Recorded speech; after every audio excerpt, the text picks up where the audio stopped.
We are the One Story Podcast. We believe in the power of a story. Everyone has a story, and that story is meaningful. Your story can make a difference. Your story can inspire others. Your story is important. At the same time, ultimately, everyone's story is a part of one story, the big God story. It's not what you said. You're not who you said you were. When are you alone? When will you come back home? What up? What up? Sup, dog? This is the One Story Podcast, episode 32. My name is Drew, and I'm with Isaac. What's up? What up? You know, man, just hanging out, having a good time. Chilling. Relaxing, maxing, all cool and all, shooting some b-ball outside of school. When a couple of guys were up to no good. Okay. They know the rest. And if you don't know the rest, where were you born? Yeah. You're not American. This is a podcast about storytelling, sharing stories of what God has done in the lives of people around you. Instead of what can Brown do for you? It's like, what can Jesus do for you? Wait, what's that slogan? Is that the UPS? UPS, yeah. I don't know. Anywho, you know it's getting late when. Yeah, we're 3 episodes deep into today's recording. Some BTS getting a little weird and wacky. Wild and crazy guys. Yeah, so again, as always, thank you for choosing to listen to this. We ask that you'd share it with a friend, tell someone about it. If you listen to these and you think of someone, hey, that would be cool for them to listen to, share it with them. Look us up on our social media fronts on Instagram and Facebook. Like it, share it, love it, live it, all that good stuff. I just thought of Led Zeppelin. Love it, live it. No? No. Love it. I don't know how it goes. We'll have to edit that part out. And then on the show today, we have Michaela Randolph. And it was cool having her on. She's a fellow Southlander of Isaac over in South Encino. And you'll hear her story of growing up in the church and just the different struggles that she had, where she doesn't call it out on her episode specifically, but talking with her beforehand was just, she felt like it was just the idea of the prodigal son, or in her case, the prodigal daughter story from the Bible.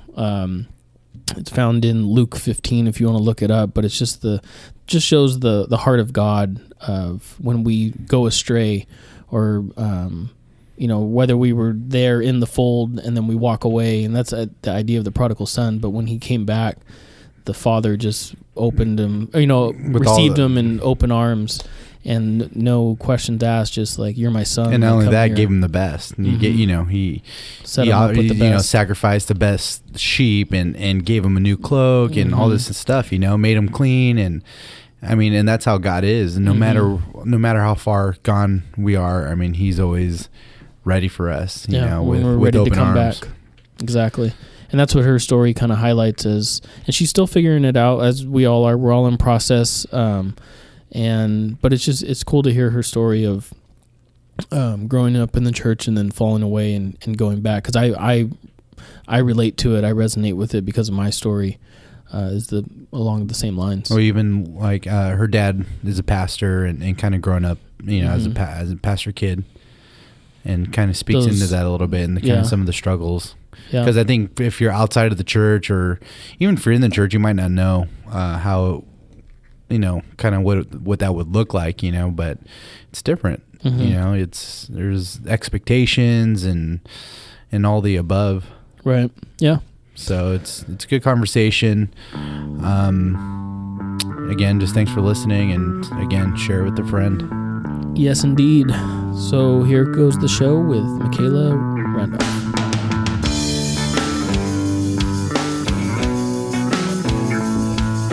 Okay, so we're here with Michaela. How are we doing? We're doing great. Awesome. Michaela Randolph. Same.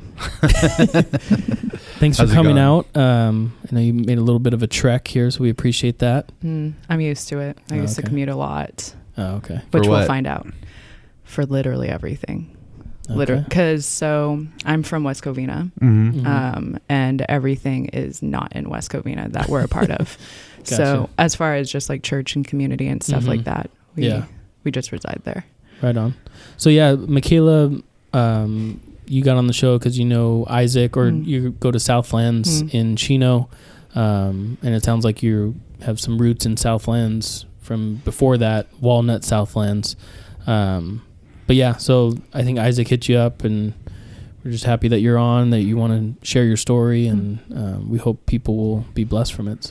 So I got a quick question. You actually grew up, so you've grown up from day one at Southlands, correct? From year 4. So before that, we were in La Puente, and we were in a church in La Puente. So. Oh, okay. I think I do remember your dad telling a little bit of that story. So, but growing up in church your whole life. Yeah, literally born in the church. So what does that look like? Back, what perspective? Just always being in just always knowing that God was there, because there's some people that find God at a certain point. There's some people that may know of God because they see churches on every corner, but not really know. But you were born into it. I guess it like younger, at a certain age, I wasn't appreciative of it. And then getting older, or just even younger than that, since it was just normal day life, like I was born into it, like you said, it was normal day life for me. So it was just something that was always there. Like God is always there. And that's how I knew it. And then, like I said, when I got a little older, I kind of not resented it, but I was just like, okay, like, I don't know what my take is on this. And then you started questioning your faith? Not necessarily okay. Yeah, I would say, yeah.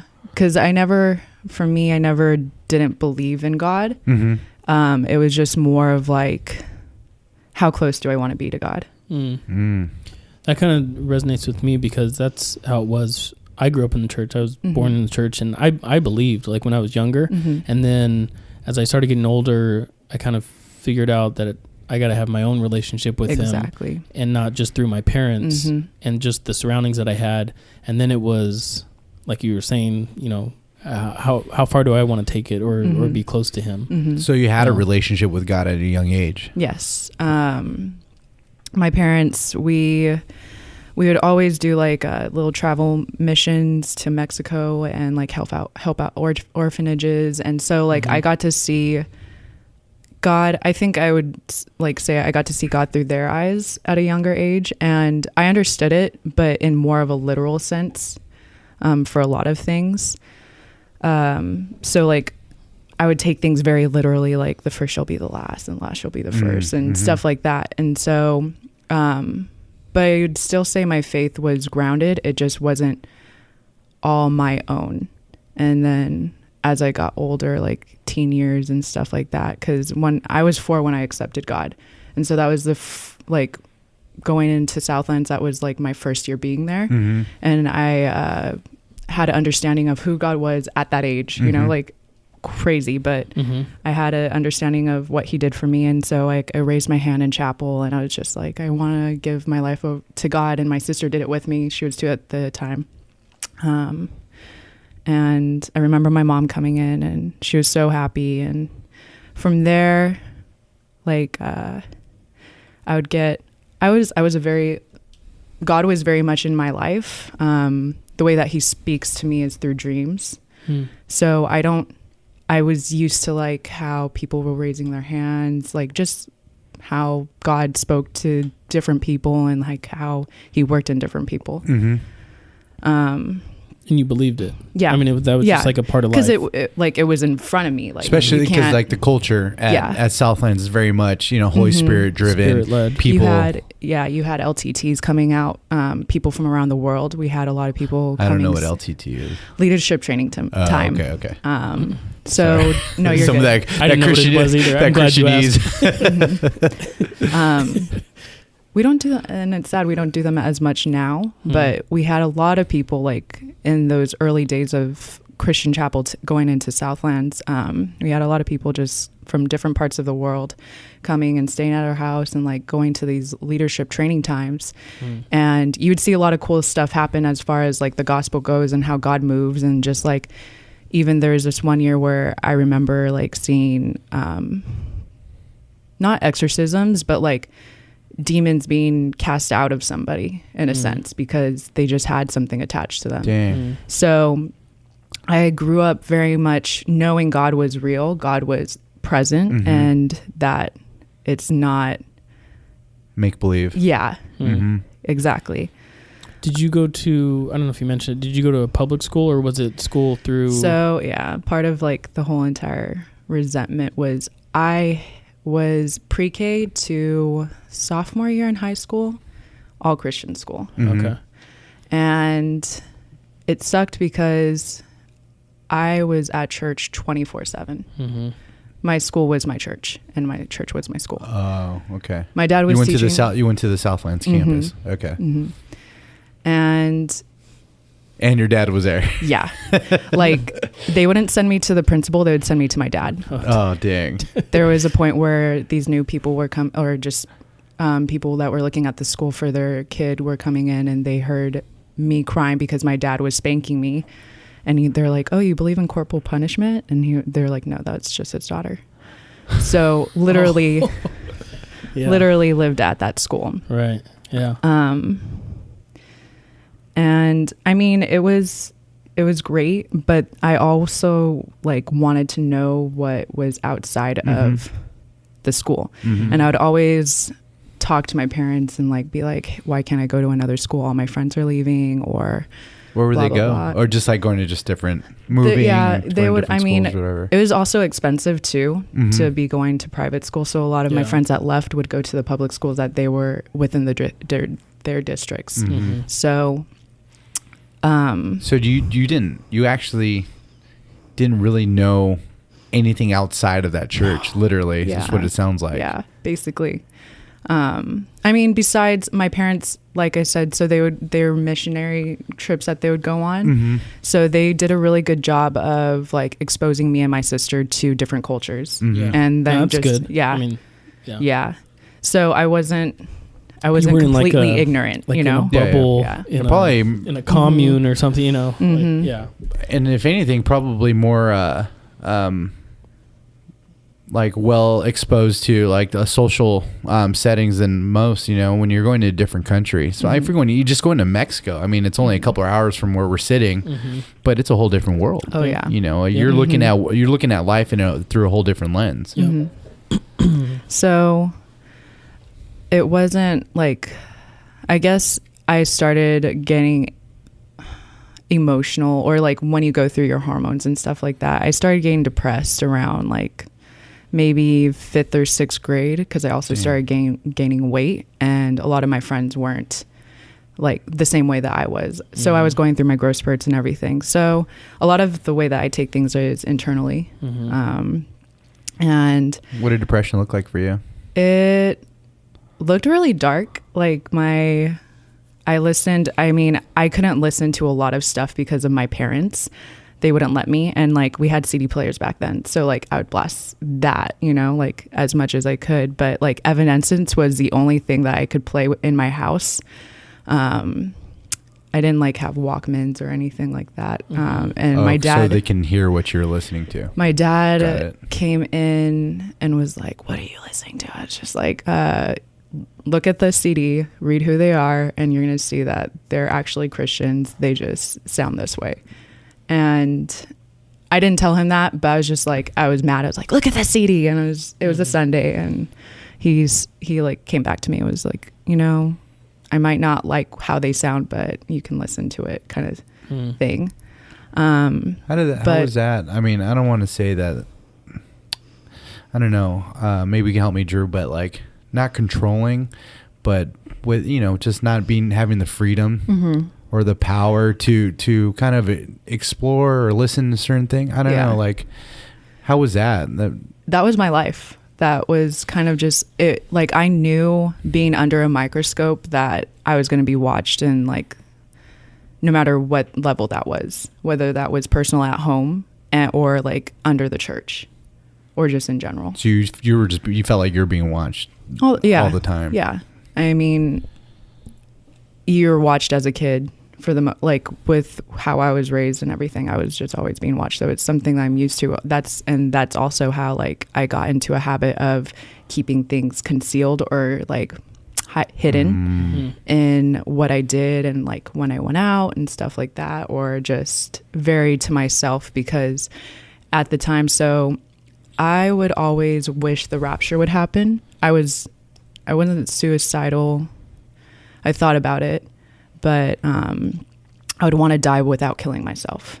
And I just remember being in class, just being like, God, when are you going to come? Because right now sounds about great for me.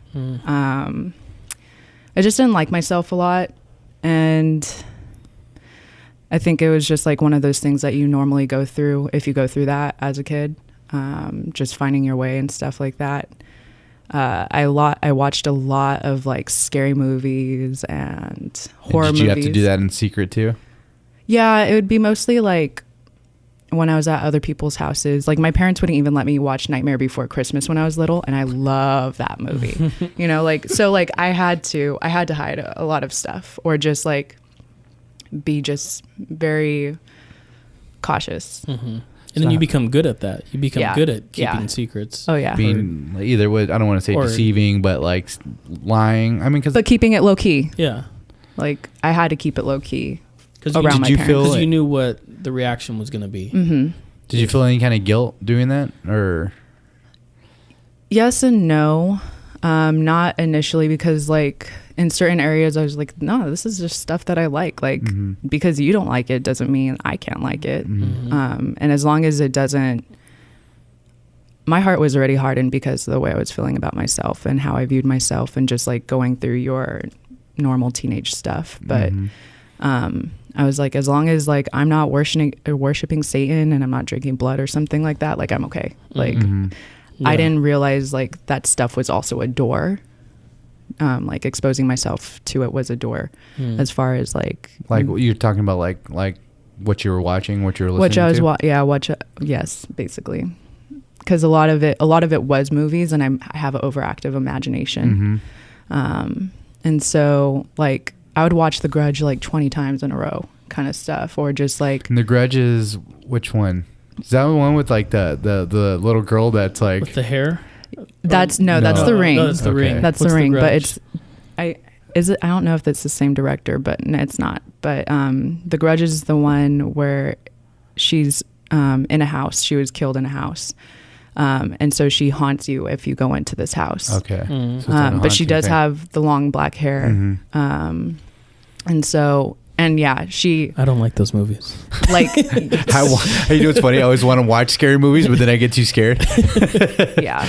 So what was it about that movie that you were drawn to it, where you were watching it multiple times? I don't know. I think like that and just other stuff. I think I was attracted to the darkness of it. It was just for whatever reason, it was enticing. I liked being scared. I liked that thrill. I like gory stuff. So I liked seeing like someone's jaw just like hanging off their face and like killing you kind of thing. Yeah. So, you know, a little twisted. But I was also, my mom's a nurse. So she was into she had a lot of books that were anatomy books. So I was very much that too. And that's why I thought it was interesting with the dark stuff. So, but I don't know, at church, with any interaction, like some of the people that would come up to me, they would just talk to me. I'd be like, like they would acknowledge me. I'd just like, okay. Like I wouldn't even talk to them back, and I'd just like turn around or walk away, just because that's how, I wouldn't say angry, but that's just like how uninterested, or just like, I don't need you kind of thing. And this is junior high? Yeah. Okay. Junior high. Because junior high for me was 6th through 8th grade. Okay. And I was like that for about 3 years. I was mad enough to like, I had an agenda of making my sister cry every Sunday. And so for a couple years, like I was mean. Mm-hmm. I was just mean to her. I was mean to my mom. Like I just didn't, my mom was so nice to me. I didn't want to like hug her back. I didn't want to have anything to do with them because I was feeling my way and I didn't want that to affect them, even though it was like, you know, so I just try to keep to myself, and I was very disintact from my family in a sense. Because you felt like you couldn't talk to them. Yeah. And you said that you internalized things. Mm-hmm. So you were keeping that all inside, those feelings that you were having. We also are a bunch of firstborns, except for my sister. So I'm a firstborn. My mom's a firstborn. My dad's a firstborn. Wow. So it's like you're having two people that are firstborns talk to you and like tell you what to do, how to live your life and stuff like that. And then being a firstborn and hearing that, it's just like, okay, so we always talk about being the middle child, right? Yeah. And the middle child problems. What's the thing with the firstborn? I think we take on too much, like the feeling of too much responsibility. I think we've heard that before too. The pressure. The pressure of stuff, and like, so you're leading the charge. Trying to be the better example. The example, yeah. And then not only, and I don't know, I'm just assuming that there was added pressure from people within the community, the church, because you're the pastor's kid and you should be acting a certain way. That's something we haven't mentioned either. Your dad is a pastor. So I was raised in a wholesome household and all of that. And did your mom bake cookies? Yeah, she did. Okay. Homemade meals. Yeah. I miss them. So now the picture's complete. But that also, like, so my relationship with church going into that at that time, I didn't really talk to a lot of people. What about your relationship with God at that time?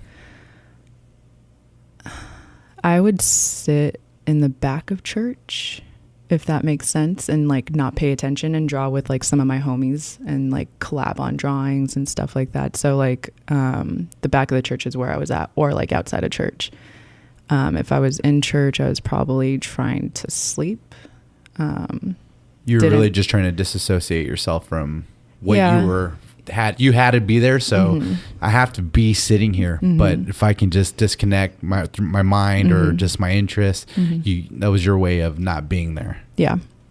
I mean, during that time, I knew God was real. I knew that he was in my life as much as like, because I still would talk to him. It would just be more of just like I said, like the depressing, like, why am I here? Like, I don't need to be here kind of thing.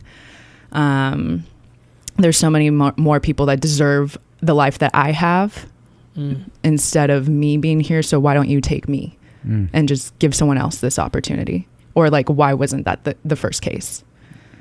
So, but I mean, I would see him like there was nothing that like really deferred me away from God. There'd be people that had died in the church, and I was just like, I had a conscious knowing of, okay, however this person died, for whatever reason, God is going to use that for good. So I still had that like mentality about it, but I was very on the fence for most of my life. That being one of the farthest times too, just because I was angry, just because I was feeling the way I was feeling. So going into high school, that's when I started making so my friends that would go to the respected public schools, that's when I'd started making friends. I went to 8th grade party, and I would start making friends with people from public school. And so I was hanging out with a bunch of stoners basically, and I didn't smoke. I still was just like, it wasn't interesting to me. But I was hanging out with all these people, and so that kind of got me introduced into the lifestyle that I necessarily wasn't looking for, but I wanted to know what it was to be outside of the Christian environment. And so I wasn't looking to drugs for that. I was just looking to whoever was outside of that. Right. And so I started hanging out with them more, and just in general, like growing up, I got out of that phase that I was in. And before that, so at 9 years old, I also was baptized. 9 or 10 years old, I was baptized. And I think that has a lot to do with like the hold that God has on my life, as far as just like how he's been present in it. Just because I committed myself, like I was just like, God, I'm yours. Like I choose another lifestyle outside of this. And after doing that, like a couple years after, like it's the complete opposite, like I choose to go hang out with people that aren't doing the best things or whatever, so going into high school, I didn't smoke weed, but I took ecstasy for my first drug. Before you smoked weed? Yeah. Dang. It's like kind of like skipping a step, right? Yeah. Yeah. Tell everyone that. I was just like, yeah, I was never. But and I liked the way that made me feel, because you didn't feel bad about yourself. You didn't, if anything, you felt like just euphoric and like you loved everyone or whatever. Yeah. And I didn't experience that like in a normal setting, which I guess would be like parties or raves or whatever. It was at like a house, Someone's basically. house. Yeah. And we were just doing normal day things, like walking around, going to the park, or like just doing things that a 14, 15-year-old would do. How old are you when you did this? I was a sophomore. Okay. Okay. So. And that became a regular thing, or you just that one time? It was a regular thing for that summer. And then I had a homie who actually was hospitalized because of it. And I was like, nope, you got scared. that's not me. Yep. And so I was like, okay, like I'm off this.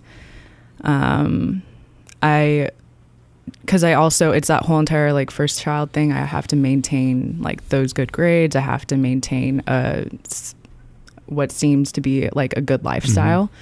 So it was just like, okay, like you had your fun, you can do like go back to just living and blah, blah, blah. So sophomore year is also when I transferred over. That's when the church had their split. And so that's when I was transferred over to Brea Linda. And my dad worked in Brea, so that's how we got in. I had good grades. I could go as an inter-district transfer. So going into a new school, I don't like public school as much as I thought I would. Brea wasn't bad. Brea is actually like one of the best schools that you could go to as a public school. I also, I don't know, it made me realize how much I had it over at Southlands. Like the second going, like how good you had it? Okay. As far as just like, I never would say that back then though, because like it was definitely where I wanted to be and the people I wanted to be around, and I didn't want anyone to know who I was. I didn't want the association of my parents like to find me, because that's what I experienced my whole entire life. And I kind of just, even with like the church family and community, I was very selective of who I let into my life. And because they all knew my dad, they're all looking out. Like I wanted to go into a mosh pit once that was right. Like I don't know how a mosh pit happened at the church that we were at. But it was like some school event. And one of the elders at the time, he was like, I'm not letting you go in. I was like, why? And he was like, your dad would be, he was like, he said something about my dad. And I was just like, I rolled my eyes like, this is stupid. Yeah. So going into public school, that's when I started drinking, and it would just be like weekend stuff. Like I was very controlling with how I was as far as just doing anything recreationally. So I would only like drink on the weekends and go out on the weekends. I had restrictions because my dad would be like, oh, you can't stay out more than once a weekend or whatever. So like stay the night. Yeah. Okay. So if anything, I was the DD most of the time because I was more the responsible one of my friend group, but I would make sure that I took all my partying away from, and that was the nice thing about living in West Covina at the time, or just commuting in general, is I was far away from home. And so I just tell my parents where I was at, and they were fine with it. Like, I also was very, not sneaky, but I was just good with like what information I needed to give them, so it sufficed. That continued into college as far as just like the party life, still structured. And your parents had no idea? No, because I kept was it together. Yeah, I was a functioning. But you never got in person. trouble. Yeah, exactly. A lot of, well, okay. What did they think you were doing? Just literally just hanging out at someone's house? Yeah. Okay. They put a lot of trust in me, which also like makes me, that kind of gives me guilt, because I knew what I was doing, even though like I knew everything I wasn't doing was bad, because some of it was just the wrong place, the wrong time, and the wrong people. Like I would have friends that would have parole officers, or like, and they would come up. Yeah, you're hanging out with the rough kids. Or just people that pushed weight, or on a smaller level. It's not like it was any big gang affiliation. Yeah, but still, I mean, people that are not doing. Yeah, it was like the suburb level. Yeah, exactly. So and I felt comfortable around that. Like I felt that's what I kind of wanted. I wanted people that weren't Christian in a way, or just, I don't know, like there wasn't any kind of, I didn't feel any judgment. If anything, like a lot of my friends' moms and dads loved me because I was just so polite and blah blah blah. They knew if their kid was with me that they wouldn't get in trouble. Yeah, exactly. So, and like my parents, and for the most part that's true, like I would talk people out of certain things, or just be like, no, like that's not me. And I had no problem with that. I did a lot of like the drugs that I would do were on my terms, or so you're drinking and doing drugs. Okay. It would be, I mean, it wasn't until like college that I really started smoking, but it would just be more like I hopped on the ecstasy train a little bit for a little bit in high school, and then stopped just because of like what I've seen my homie go through. So, and if I was doing anything, it was most likely drinking on a weekend. Was the drinking excessive at all, or no, just kind of casually drink? Like, would you get like blackout drunk, or? No, not at that point. I did start getting blacked out drunk in college, because it was different for me in high school. I never got blacked out, but me being friends, I was friends with a lot of guys and girls equally, but I was seen as one of the guys. And so my personality type, if they told me I can't drink that as much as they can, then I would be like, let me show you, kind of thing. And I'd drink guys under the table sometimes. So until that point is when I started blacking out, and I didn't really like how that, because I didn't like not being in control. So I would have like moments or like walks of shame onto the pool deck, and just being guys like, I'm sorry if this happened or whatever. Like it wasn't bad, but I didn't like it. Like they're like, nah, you're good. Like you just threw up or whatever, you know? But I knew like for me that wasn't good. You're ashamed. Yeah. Or you let it get that far. Yeah. The drinking or whatever. Yeah, exactly. Because you still had that background. You still had that expectation of yourself, and kind of knowing what you should be doing, because you kind of knew the truth the whole time, but you were. But at the same time too, I was just like, well, I am getting good grades. I am doing like what I should be doing. Yeah. So it's fine. And like, I know there's things that were probably said, because like at this point, like I didn't even lose my virginity. I was still like, a lot of people were like, oh, you're a virgin. I'm just like, yeah, like what's wrong with that? Because you still had those standards.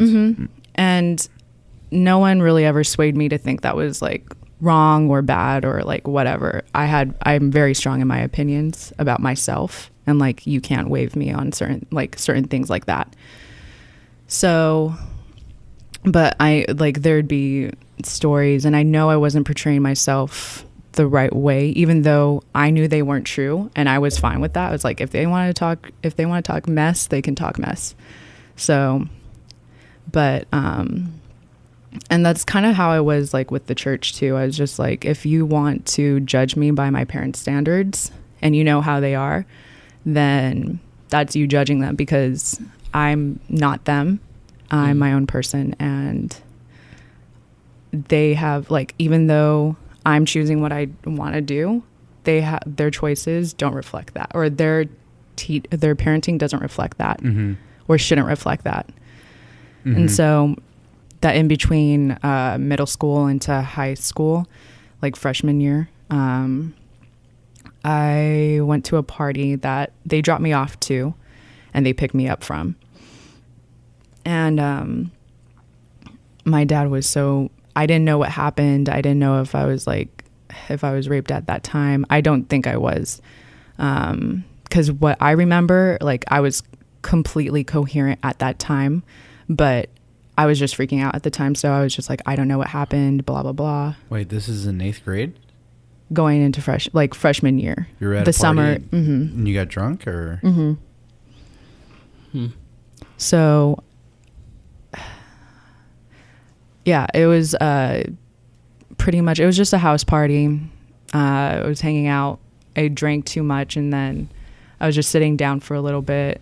Some guy just was like, "You're cute," and I was just like talking to him. He's like, "You want to go upstairs?" And I was just like, I wasn't all there, so I was just like, "Yeah, sure." And then like we just made out, and that's all like I remember of it. But I'm pretty sure that that's what it was at the time. Explaining that to my parents, I was just so scared, so I didn't know what I believed at that time. But that was because my dad with that too, like, he was just like, it wasn't like, how this is going to look on me, but that's the feeling that I got. He didn't say those words. But he was like, if you have anything to tell me, you better tell me the whole entire truth right now. And, because he didn't want it to come out.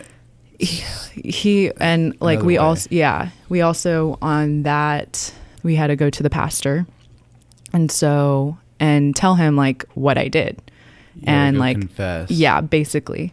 Well, he wanted him to know, just because if it came up again, this is an issue that we covered as far as like elders in the church. So how did that make you feel? Did you feel like, because I don't know, like I must have been kind of like shaming you in a way, right? Yeah. I felt guilty at the time.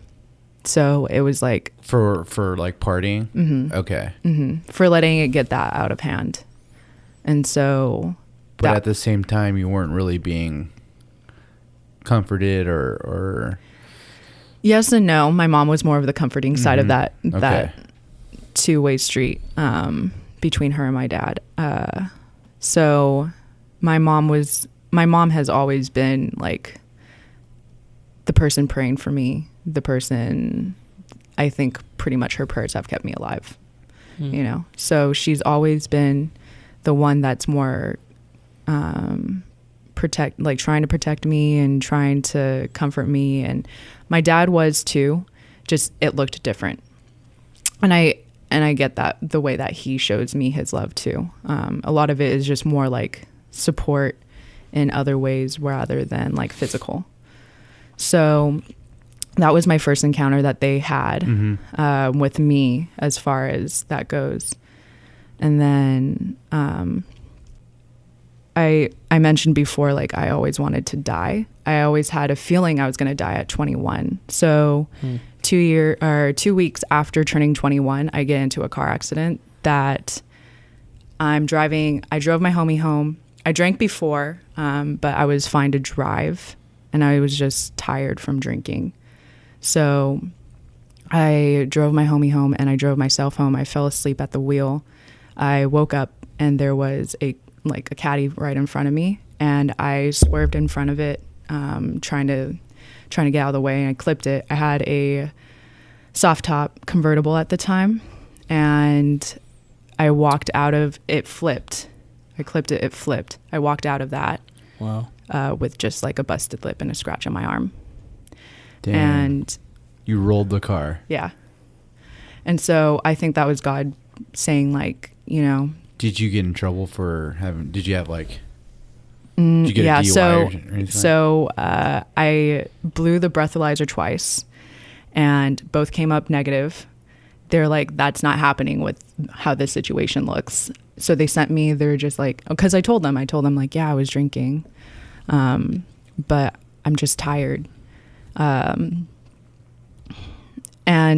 there was proof to show that, like, I was fine. But when they took me they're like, we're going to take you to jail or to the hospital. And I was like, I'll go to the hospital. So they took my blood sample and it was 0.01 over the limit. So it's 0.08, right? It was 0.09. And so that was more of God's way of showing me, like, there's a lifestyle that you're getting used to, and or that you didn't have total control, which you try to maintain this whole time. Yeah. And I also think, like, thinking about it now, the whole entire, I wanted to die, and the fact that I could have died at 21. You realize that you didn't want to die. Well, not that. I still, like, sorry, I shouldn't try to finish you're good. But, like, I think God was just like, you think things are going to happen your way kind of thing. Like, I'm not going to let you, I'm not going to let you die. I'm not going to let go of you, basically. Yeah. And so, but that created a downward spiral for me into where my eating disorder became my eating disorder, or my addiction became an eating disorder to working out. It also went through anorexia, bulimia. And then slowly I was just getting out of that. And throughout college, I was just realizing, like, I don't want to be really in this environment anymore. I just know it's not healthy for me. As far as, like, if I want to better myself, I need to be in a better environment. So I went over to APU. I transferred over to APU.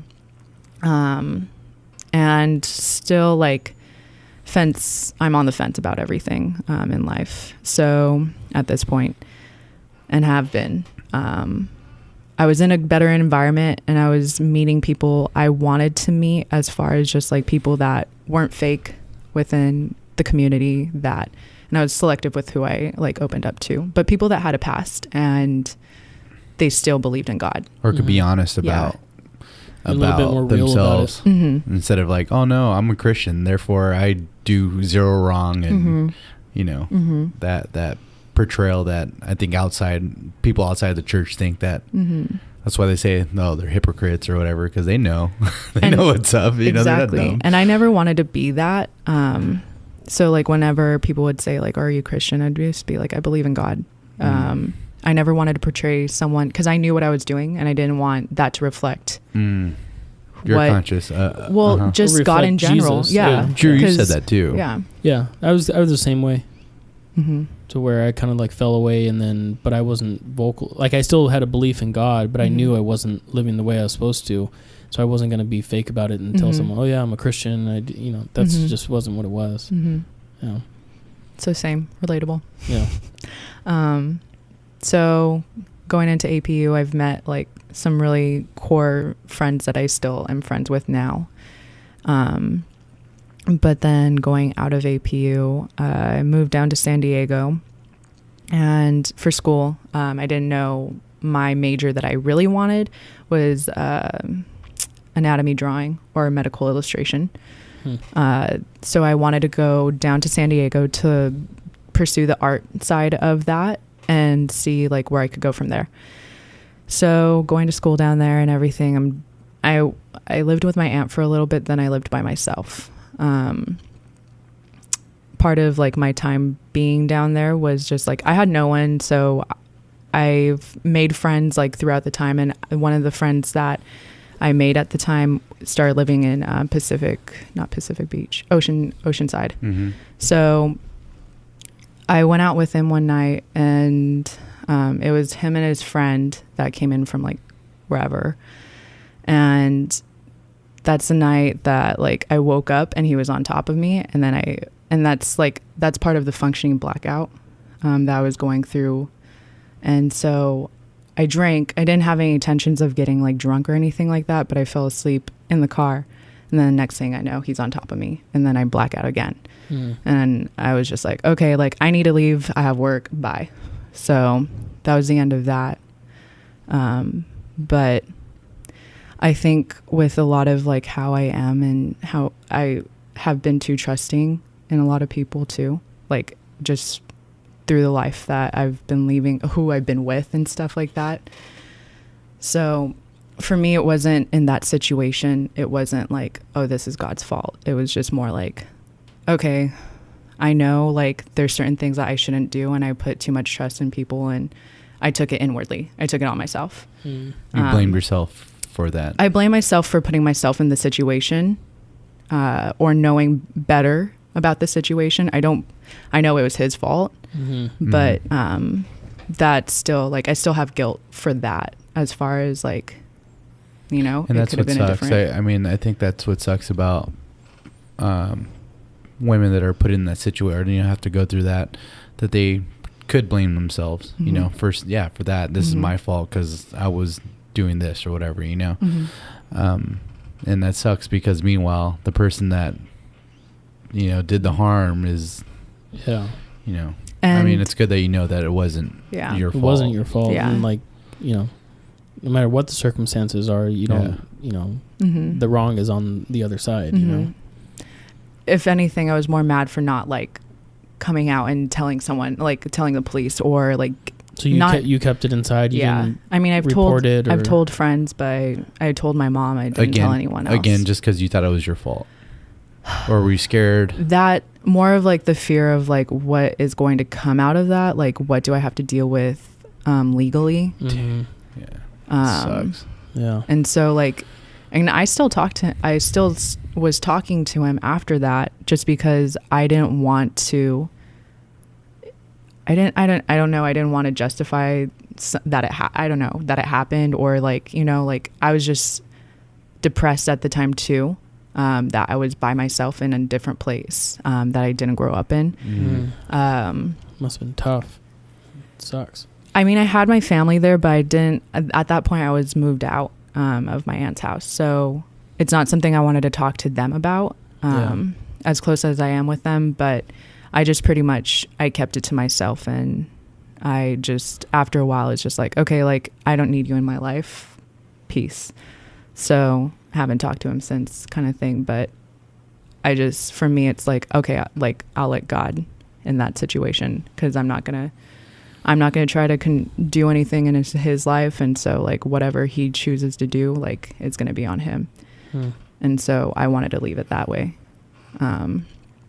And then, so after that is when I moved back a little bit after that. I wanted to go to New York, but I moved back home, and I was going to save up. That was the same summer that Southland's Chino was going to be opening. Because I think I remember going. Chino? Yeah.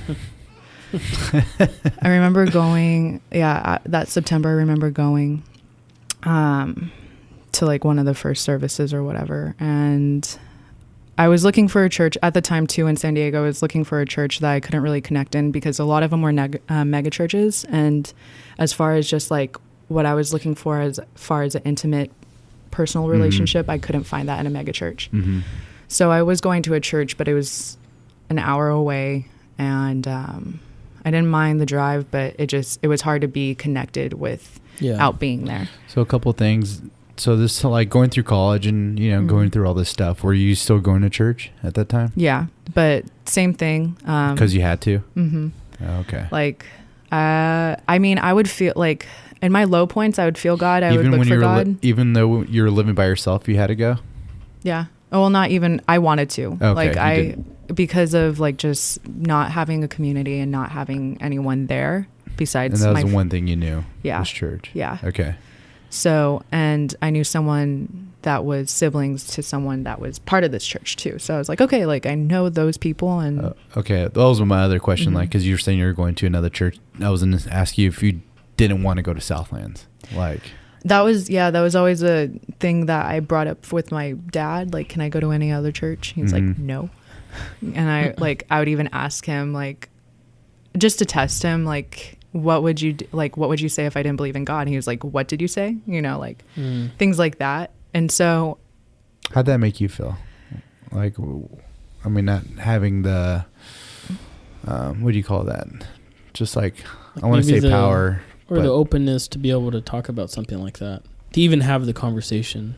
I understood it just like as, okay, like you want me to believe in God, and like I get the reason why, because I would always be like, Dad, it's just a hypothetical question. Like I understand that he's real, that he's here. Like I'm not denouncing that he doesn't that he exists or anything like that. But what if I didn't? Because there's just times in my life where it just doesn't feel like he's there. But yeah, it just made me feel like, okay, like you better believe in God, or like I don't know, you know, like. Because I think that's something. I think that's a good question that people should be open to talk. I don't think people talk enough about it, about their doubts, about you know, the sovereignty of God. You know, like, does he have complete control? You know, like we should have those questions. We should have those conversations, because other people are thinking about it, and if you don't talk it out, then who knows what it could lead to disbelief. You know, or yeah, and the church should be the place where you can talk about anything. Yeah. I mean, out of all places. Yeah. And a lot of times it's not, you know, so that's I think a struggle that the church can be better at. I mean, I'm just saying that, you know, I'm not in charge of the church and that kind of thing, but it definitely can be something where, like, we should be able to talk about anything and have that open dialogue at least, and not shy away from it because it might be uncomfortable. Or you know? or feel shamed for asking. Exactly. Yeah. That's the biggest thing. I mean, it's supposed to be the space where you're not supposed to be judged, right? Yeah. I mean, we're in the. I mean, Scripture tells us you can't judge, but to love one another, right? So, and the fact that you didn't feel comfortable enough to talk because you're the fear of being judged. You know, it's rough. That's rough, especially all the feeling, because you were going through some deep, like, you know, thinking about like wanting to die, and then some of the stuff that you're experiencing. That must have been you must have been super confused. Yeah. I'm sorry, I'm like everywhere with my story, but there's one point in college where I came home. My friend drove me, because my dad was like, "You can't come home drunk. Like, you can't go out with your car and come home drunk." So I came back from a party, and it was like up the street. I had my friend drop me off though, because someone drove her back to her car. So I was like, okay, I'm being responsible, whatever. I walk in, my dad's just like, I can smell the alcohol on you. And I was just like, I'm tired. Like, why do we need to have this conversation? Like, I was being responsible. And I just remember, like, in my belligerent thought, I was just like, I'm just going to swallow a bunch of pills and like end this, because obviously you're not happy with me. I don't want to be here. And so like, I just woke up with like the hugest stomach ache ever. So that was a failed attempt, but yeah, that's. So you're finding Chino, the Southlands. You're going back to Southlands, and we're starting this new church. Sorry, it's goofball over here. We are Michaela's boyfriend's in studio with us, and he's throwing up gang signs at me that only I can see. So you go to service, and what is it that you know that you're thinking? And I was just tired of like living the life that I chose for myself in a way. I was tired of like being in positions that didn't better myself, didn't feed me or my soul, or, you know. So I wanted to find something that, number one, wasn't in Brea. No offense to Brea, but I had my time there and I'm done. So, because also people knew me there, and like there's that accountability too, that I just like, some people I was cool with, like I know, like, you know, we go through it, but I just didn't. There was like some type of affluent like vibe there that I just wasn't feeling, and I wanted to be around people. Like my whole entire life, I just wanted to be around people that were real, and or just straight up. And so going to Chino, I was just like, okay, like this is more my demographic. Like I can feel this for a little bit. And during this whole entire process, like I was also talking to Dylan. I met him at one of the college parties. So I've known him for a minute, and it wasn't until like after San Diego or like during the end of San Diego, we started talking. I was just trying to grow more in God and just, not lean on anything else, but try to lean on him, and going through that. And one Sunday I was like, I like you, to him. And he was like, I like you too. So I was like, let's do something about this. But I told him, like, I knew at one point that he didn't believe in God. Because he said it straight out. And I was just like, okay. To you? Yeah. And this was... Or just not to me, but just in general to someone who asked, because he has a cross on his hand. So I was just like, oh, you don't believe in God? Then I don't believe in you. Like, this can't work. So I wrote him off, but we've been friends since. So I told him, like, if you're going to like me, I'm going to church, and I need God in my life. And that's what I need out of someone who I'm going to look for as a partner. And so he was like, I'm with it. And so since we've been going to church, he's kind of been helping me as far as just like, not accountability, but because this is something that I wanted. After like just going, like dealing with people that I've dealt with and stuff like that, I just knew, like, okay, God, like I can't control my life. Like, obviously me controlling my life is not the best thing for me, or going the way you want it to go. Yeah. Cause like, I'm not where I want to be, like in life, or just spiritually or emotionally. And I'm tired of it, and like, I'm done. And so that's when I started having feelings for him, because before that I didn't.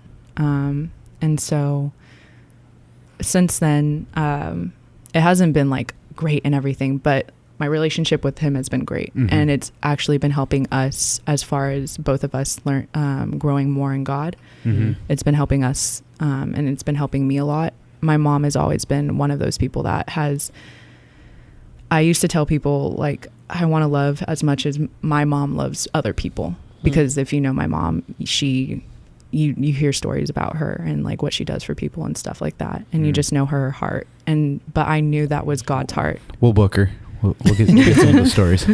But she showed you a good example of what the Christian life, or living out our faith, should look like. I've seen some of that. Mandy will pray, bro. Dude, she'll lay hands on you, brother. And that, like, also too, like, I was scared of her seeing a lot of my stuff, because she'll see like, when my sister was going through her stuff, she would just see spirits walking through the house that my sister might have brought in, just because of her stuff that she was going through. So I knew like that was a reason to hide, but I also knew God was going to find it out anyway. And out of all the people, my mom was the only one that was just like, we can get, like, I can help, God can help you, not I can help you, God can help you. And it was through her that I saw God. And through her, I was just like, okay, how can I love people like God loves me? And that's what I want. Like, that's what I wanted, you know, like, how can I have what my mom has?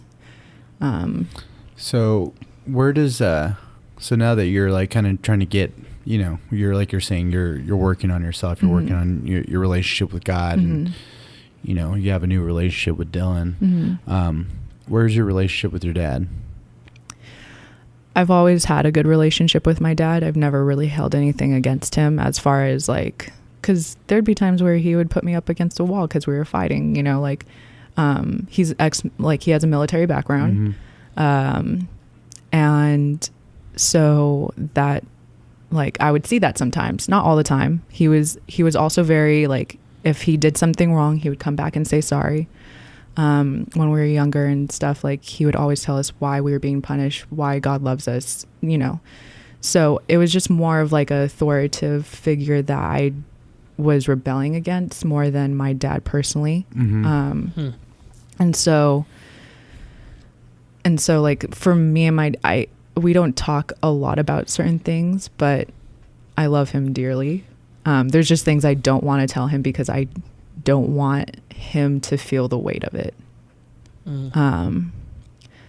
too late now, but but like, you know, I love him very much. He's still through all of it, like through my my DUI and stuff like that, he supported me.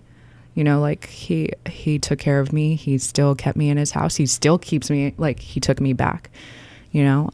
So I've seen a lot of God's love through him too. There's nothing that you did that made him reject you ever, even though through his disappointments or his not accepting of whatever. Yeah. I mean, I think I understand why he would like react in those ways, because when you grow, he just wants the best for you. Yeah, exactly. When you grow up into they're first generation Christians, they both got saved, and so I guess I was the first generation Christian within that household of them. So they had a certain like way of knowing that I was going to grow up in an environment, and so like I was supposed to stick to that environment to so see like me questioning things was kind of just, you know, my dad was just like, why? And that's I think our the human part of us, you know, wanting, I mean, even you wanting a certain thing and trying to control it as much as you possibly can. But like you're saying, we don't have control. God has the control. And it's hard to realize that, you know, even no matter how much you think you know or whatever, you know, we really don't. Yeah. We don't know anything. Yeah. No, seriously. So it's, so I'm glad to, you know, like you're saying, meeting you in the church. I didn't know you're Kirk's daughter. Yeah. I had no idea. I like to keep it like that. So, and it sounds like, I mean, like all of us, we're all still in process, and it seems like you're still processing through things with the church. And I think that's something that's healthy to look at it. And how is it portraying Jesus? Like, how are we acting out and being a good representation of Jesus? I think that's key for all of us. And I know the church, you know, in quotations, fails sometimes in that. But where can we be better if we see that? Yeah, you don't show up to church, you know, ready, you know, like, oh, I'm good now. Now I go to church. You know, I'm a Christian. You know, no, you go to church, you know, as you are, and Jesus, you know, through the teachings and just through community, and you'll be molded and you know, you'll start to transform. But yeah, we should always be constantly transforming, though. We should constantly be evolving and becoming more like him. So we should always be in process. And if you think you got it figured out and you think you're good, you better take a look in the mirror, homeboy. Yeah, for sure. Was there anything else, Michaela? I really love Southlands Chino. Thanks, guys, for holding it down. That's sick. Awesome. Well, thank you. Yeah, thanks again for coming on and sharing your story, for being vulnerable and transparent with everything. We appreciate that. And just a story of showing, you know, you kind of felt you went certain ways and you took different paths, but you kind of always felt like God was there and keeping you at least close to him, or trying to keep you close to him. And then now it looks like you're trying to live into that and get closer, which definitely is awesome. Leaning into that, trying at least, you know, as much as I can, as much as anyone can. Right. So, but thank you, Michaela. We'll keep you in our prayers. Thank you. You and Dylan. Lord knows he needs it. We both do. All right. Love you guys. So with that, just ask that you open your eyes, listen closely, soften your heart, and ask God to reveal himself to you.